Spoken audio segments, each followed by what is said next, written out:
दर्शकबिन नमस्कार, सबैमा नमस्कार। यो रुखमा फलेको फल तपाईले देख्न सक्नुहुन्छ।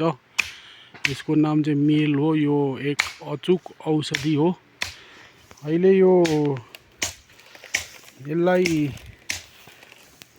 व्यवसायीकरण गर्नका लागि कुनै पनि किसिमको स्रोत साधन नभएको कारणले गर्दाखेरि यो यसरी नै वेस्ट भएको छ। यहाँ हेर्नुस्, यो सबै वेस्ट भएको छ। यसलाई प्रशोधन गरेर बनाउन सके या हेर्न सक्नुहुन्छ, बारीभरि लडिराखेको छ। यसको प्रशोधन गरेर यो किसिमको अचूक औषधि बनाउन सकिन्छ। यो हाम्रो कृषि प्रधान देशमा केही औजारहरू उपकरणहरू पाउनका लागि पार्टीको झोला बन्नुपर्ने अवस्था छ। र यो भिडियो सबैमा पुगोस् भन्न चाहन्छु।